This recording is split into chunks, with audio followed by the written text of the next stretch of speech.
দুই পা নেই, হাত দুটিই ভরসা। কোনো সীমাবদ্ধতাকেই মানেননি চট্টগ্রামের মিরসরাইয়ের বেলাল। পেশায় মোবাইল মেকানিক এক অদম্য মানুষের জীবন সংগ্রামের কথা জানাচ্ছেন আমাদের চট্টগ্রাম প্রতিনিধি মনিরুল ইসলাম।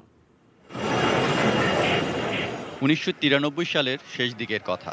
বন্ধুদের সাথে প্রায়ই শাটল ট্রেনে চড়ে বসতেন। একদিন চট্টগ্রাম ক্যান্টনমেন্ট গেটে হঠাৎ থামল ট্রেন। ক্যান্টনমেন্ট দেখতে ট্রেন থেকে নেমে পড়েন বেলাল।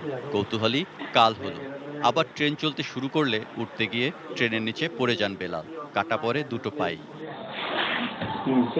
চিকিৎসা শেষে অর্ধদেহ নিয়ে বাড়ি ফেরেন। মাদ্রাসায় ৪র্থ শ্রেণী পর্যন্ত লেখাপড়া। কারো কাছে হাত না পেতে নানা পেশা বদলে এখন মোবাইল ফোন মেরামতের কাজ করেন বেলাল। স্ত্রী, ছেলে মেয়ে, ভাই আর মাকে নিয়ে নগরীর রৌফাবাদ তুলা কোম্পানি এলাকায় বসবাস। সিঁড়ি দিয়ে চলতে বা রিকশায় চড়তেও কারো সাহায্য নেন না ৩৩ বছর বয়সী এই অদম্য মানুষটি। এই যে লকডাউন সমস্যা তো সারা বিশ্বের ভিতরে সমস্যা। তো আমি প্রতিবন্ধিত আর একটু গুরুতরভাবে সমস্যা করছি, এটা তো বুঝতে পারছেন। আমার উপর পুরা সংসার ডিপেন্ডেন্ট। তো রুজি রোজগার করতে না পারলে তো মহা সমস্যা। শারীরিক প্রতিবন্ধী হিসেবে বছরে কিছু ভাতা পান, কিন্তু করোনার থাবায় কাজ প্রায় নেই।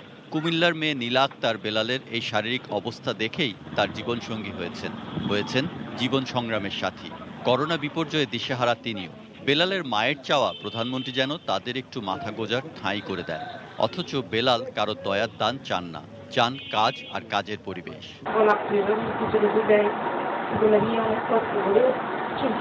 প্রধানমন্ত্রীর আগ হতে দেখবো আবার ভবিষ্যৎ করে দিলে এখন বাড়ি তাদের তারা আমার ১,০০০ লাখ টাকা করে দিলে।